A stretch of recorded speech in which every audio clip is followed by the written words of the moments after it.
Hello दोस्तों, LLB 6 semester insurance law के लिए एक डिस्क्रिप्टिव क्वेश्चन। इस क्वेश्चन से बहुत सारे एमसीक्यूज आपको मिलेंगे। बड़ा महत्वपूर्ण प्रश्न है, ध्यान से सुनिएगा। प्रश्न है, सीएलपी से ही है। भारतीय जीवन बीमा निगम की स्थापना, रचना एवं उसके कार्यों, दायित्वों और शक्तियों का उल्लेख कीजिएगा। बड़ा विस्तृत क्वेश्चन है। Discuss the establishment, Constitution and its functions, duties and powers। ये प्रश्न है। इस प्रश्न से बहुत सारे एमसीक्यूज आपको परीक्षा में देखने को मिलेंगे। पूरा बड़े गौर से सुनिएगा, ध्यान से सुनिएगा। इंश्योरेंस कॉरपोरेशन ऑफ इंडिया, उत्तर देखिएगा, भारतीय जीवन बीमा निगम की स्थापना कब हुई? Establishment of life insurance corporation of India 18 जून 1956 को संसद द्वारा पारित जीवन बीमा निगम अधिनियम कब यह पारित हुआ? देख लीजिएगा, 18 जून 1956 को संसद द्वारा पारित भारतीय जीवन बीमा निगम अधिनियम 1956, जो 1 जुलाई 1956 को लागू हुआ। कब लागू हुआ? 1 जुलाई 1956 को ये लागू हुआ। और पारित कब हुआ? 18 जून 1956 को। दोनों सालों को बड़ा गौर से सुनिएगा। लागू हुआ, इसके द्वारा भारतीय जीवन बीमा निगम की स्थापना की गई। यह एक नियमित संस्था है जिसका शाश्वत उत्तराधिकार है। उसकी अपनी मुहर होगी, यानी इसकी अपनी जीवन बीमा की अपनी मुहर है। इसे चल और अचल संपत्ति खरीदने, रखने एवं बेचने का अधिकार होगा। इसे संविदा करने और बाद लाने का अधिकार होगा। इस पर बाद भी लाया जा सकता है। नेक्स्ट क्वेश्चन है, भारतीय जीवन बीमा निगम की रचना, यानी constitution of life insurance corporation of India, इसकी रचना कैसी है? देखिएगा, भारतीय जीवन बीमा निगम में अधिकतम 15 सदस्य होते हैं, जिनकी नियुक्ति प्रति 2 वर्ष बाद केंद्र सरकार द्वारा की जाती है।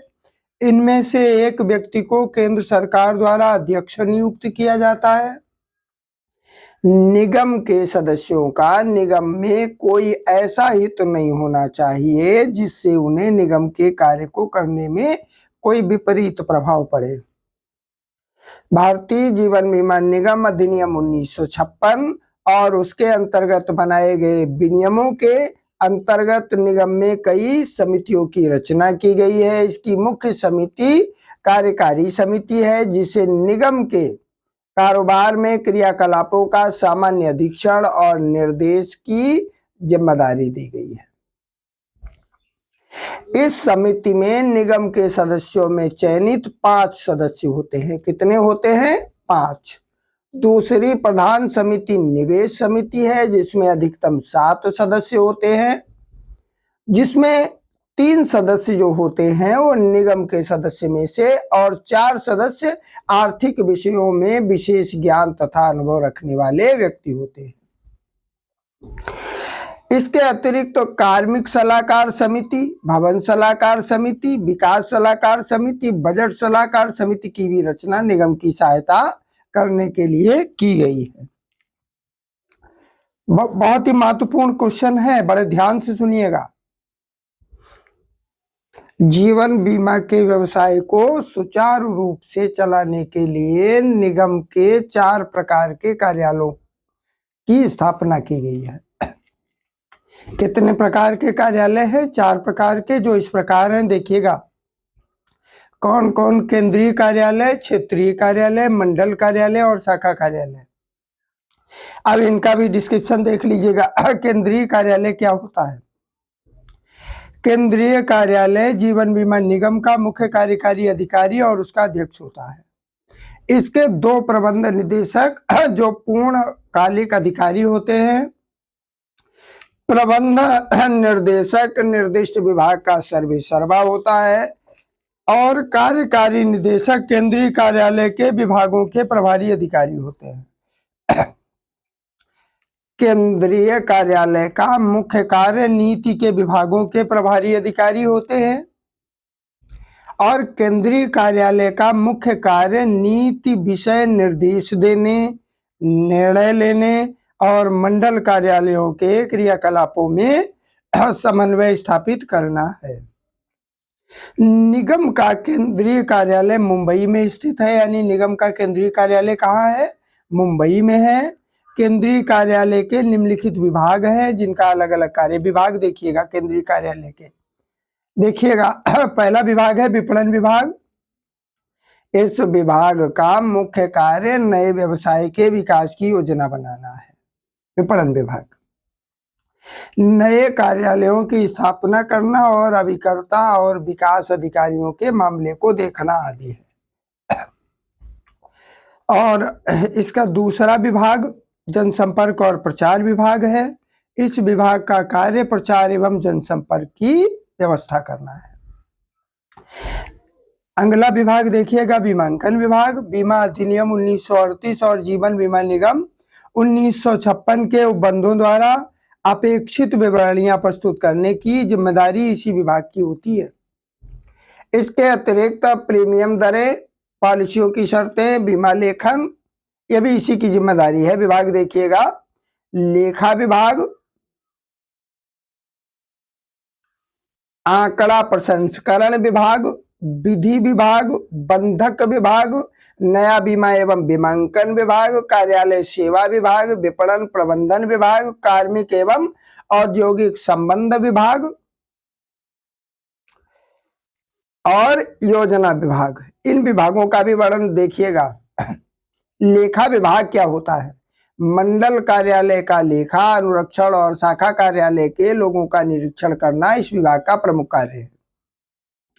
दूसरा देखिएगा आंकड़ा प्रसंस्करण विभाग। इसका कार्य क्या है? मंडल कार्यालयों से आंकड़ा एकत्र करना, निरीक्षण करना, उसके आधार पर कार्यक्रम तैयार करना इस विभाग का कार्य है। अगला देखिएगा विधि विभाग। विधि विभाग क्या होता है? निगम की ओर से लंबित वादों में प्रतिवाद करना इस विभाग का कार्य है, विधि विभाग का। और बंधक विभाग जो है इसका क्या कार्य है? ऋण भुगतान से पूर्व बंधक संपत्ति की प्राथमिक जांच, विलेखों की सूचीबद्ध वकीलों से जांच करवाना, सूचीबद्ध मूल्य निर्धारकों की रिपोर्ट प्राप्त करना तथा निगम के पक्ष में बंधक विलेख निष्पादित करवाना आदि इस विभाग के प्रमुख कार्य हैं। अगला नंबर 5 देखिएगा नया बीमा एवं बीमांकन विभाग को शाखा कार्यालयों द्वारा प्रेषित मामलों पर विचार करना, बीमा प्रस्ताव स्वीकृत करना, विदेशों में कारोबार का विदेशी बीमाकर्ताओं द्वारा कराने का प्रबंध करना आदि इस विभाग का कार्य होता है। नेक्स्ट कार्यालय सेवा विभाग मंडल और शाखा कार्यालयों के कर्मचारियों के लिए स्वच्छ और स्वस्थ वातावरण निर्मित करना, मुद्रित प्रारूप तथा लेखन संबंधी अन्य सामग्रियों की आपूर्ति करना। बड़ा क्वेश्चन, बड़ा ध्यान से सुनिएगा, 10 से ज्यादा एमसीक्यूज आपको इसी वीडियो से मिल जाएंगे। डाकघरों से डाक लेना, उसे रजिस्टर में अंकित करना और संबंधित विभाग को वितरित करना इस विभाग का कार्य है। नेक्स्ट देखिएगा अगला विभाग विपणन प्रबंध विभाग। इस विभाग का कार्य क्या है? शाखाओं का पुनरीक्षण करना तथा इसका प्रमुख कार्य है और ये विभाग शाखाओं में विक्रय और सेवा के लिए दायी है। नेक्स्ट नंबर कार्मिक और औद्योगिक संबंध विभाग देखिएगा मंडल शाखा कार्यालय के तृतीय और चतुर्थ श्रेणी के कर्मचारियों की भर्ती तथा तृतीय श्रेणी के विभिन्न वर्गों के कर्मचारियों की प्रोन्नति संबंधी कार्य इस विभाग द्वारा किया जाता है। नेक्स्ट क्वेश्चन, नेक्स्ट विभाग देखिएगा अगला विभाग योजना विभाग। इस विभाग द्वारा क्षेत्र के आर्थिक परिवेश और सामाजिक आर्थिक आंकड़ों के विश्लेषण द्वारा मंडल की रूपरेखा तैयार की जाती है, जिसके आधार पर योजना प्रबंधक मंडल क्षेत्रों के क्रियाकलापों को देखता है। नेक्स्ट इसके कार्यालय देखिएगा शाखा कार्यालय। निगम के शाखा कार्यालय जिनकी संख्या लगभग 2000 है। कितनी संख्या है? लगभग 2000 है। और जो निगम की उत्पादक इकाई है अपने कार्य क्षेत्र में सीमा में विक्रय करते हैं और सेवा करते हैं। पॉलिसी धारकों के लगभग 90% कार्य शाखा कार्यालयों में ही संपन्न होते हैं। शाखा कार्यालय विक्रय और सेवा कार्य विकास अधिकारियों और अभिकर्ताओं के विकास वाहिनी और अधिकारियों और कर्मचारियों के प्रशासनिक वर्ग द्वारा पूरा किया जाता है। शाखा कार्यालय के निम्नलिखित विभाग हैं। इसके शाखा कार्यालय के भी विभाग हैं, देखिएगा कौन कौन से। विक्रय विभाग, नए प्रस्तावकों का पंजीकरण करना, अभिकरण बल का निर्माण करना, विकास अधिकारियों और अभिकर्ताओं पर अधीक्षण करना, योजना तैयार करना और आवश्यक कार्यवाही करना इस विभाग का प्रमुख कार्य है। नेक्स्ट देखिएगा, नवीन कारोबार विभाग, बीमा लेखन तथा नई पॉलिसी जारी करने की जिम्मेदारी इस विभाग पर है। नेक्स्ट विभाग देखिएगा, पॉलिसी धारक सेवा विभाग, पॉलिसी पर ऋणों दावों का भुगतान करने और पॉलिसी धारकों की पूर्ण सेवा करना इस विभाग का कार्य है। पॉलिसी धारक सेवा विभाग का क्या कार्य है? पॉलिसी पर ऋणों दावों का भुगतान करने और पॉलिसी धारकों की पूर्ण सेवा करना इस विभाग का कार्य है। नेक्स्ट देखिएगा, लेखा विभाग, इस विभाग का क्या कार्य है? इस विभाग में नकदी प्राप्तियां और भुगतान सामान्य खातों के रखरखाव के लिए जिम्मेदार है लेखा विभाग। अगला विभाग देखिएगा, कार्यालय प्रबंधक विभाग, ये विभाग शाखा में समुचित व्यवस्था तथा कार्मिक मामलों के लिए उत्तरदायी होता है। अगला विभाग देखिएगा, आंकड़ा संस्करण विभाग, विभागों के आंकड़े एकत्रित करने के लिए आवश्यक यांत्रिक सहायता देना इस विभाग का प्रमुख कार्य है। अगला सहभागिता विभाग, सभी कर्मचारियों की सहभागिता को प्रोत्साहित करना, उच्च लक्ष्यों का अनुभव कराया जाना और बैठकें कराना इस विभाग का कार्य है। निगम के कार्य दायित्व और शक्तियां देखिएगा, निगम के कार्य दायित्व और शक्तियां निम्नलिखित हैं, देखिएगा। बहुत सारे क्वेश्चंस एमसीक्यूज बनेंगे इस प्रश्न से, इसलिए पूरा सुनिएगा, और सुनिएगा नहीं बल्कि पूरे मनोयोग से सुनिएगा, मन से। पूंजी मोचन व्यवसाय, वार्षिकी निश्चित व्यवसाय और पुनर्बीमा व्यवसाय चलाने की शक्ति। निगम के कार्य दायित्व और शक्तियों में देखिएगा, पूंजी मोचन व्यवसाय, वार्षिकी निश्चित व्यवसाय अथवा पुनर्बीमा व्यवसाय चलाने की शक्ति। अगला देखिएगा, निगम विधियों को विनियोजित करने, विनियोग के संरक्षण के लिए उचित कार्यवाही करने, प्रस्तावित संपत्ति को विनियोग के लिए प्रतिभूत में के रूप में लेने की शक्ति। नेक्स्ट नंबर, अपने व्यवसाय को चलाने के लिए संपत्ति अर्जित करने, रखने और विक्रय करने की शक्ति। अगला नंबर, इसकी जो शक्तियां हैं, प्रतिभूति पर धन उधार लेने की शक्ति, चलाचल संपत्ति की प्रतिभूति पर या अन्यथा धन उधार देने की शक्ति। नेक्स्ट नंबर, भारत से बाहर चलाए जा रहे बीमा व्यवसाय को किसी अन्य बीमा कंपनी को अंतरित करने की शक्ति। अगली शक्ति देखिएगा इसकी विभाग की,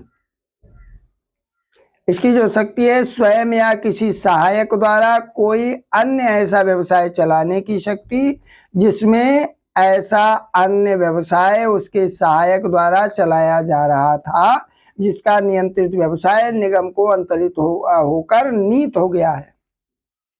ये शक्तियां हैं निगम की।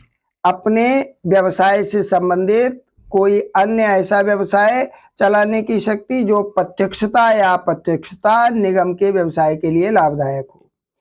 ऐसे सभी कार्य करने की शक्ति जो निगम की शक्तियों के उचित प्रयोग करने के आनुषंगिक और लाभदायक हों। व्यावसायिक सिद्धांतों पर निगम अपना कार्य करेगा। इस प्रश्न का ये उत्तर है, और बहुत सारे एमसीक्यूज आपको इस प्रश्न से मिलेंगे, सीएलपी से है। नेक्स्ट वीडियो तुरंत ही अपलोड होगा, इस वीडियो को पूरे मनोयोग से सुनना। वीडियो पूरा सुनने के लिए बहुत बहुत धन्यवाद। चैनल को सब्सक्राइब कर लीजिएगा ताकि एलएलबी के सभी सेमेस्टर संबंधी कंटेंट आपको आसानी से मिल सके। जय हिंद।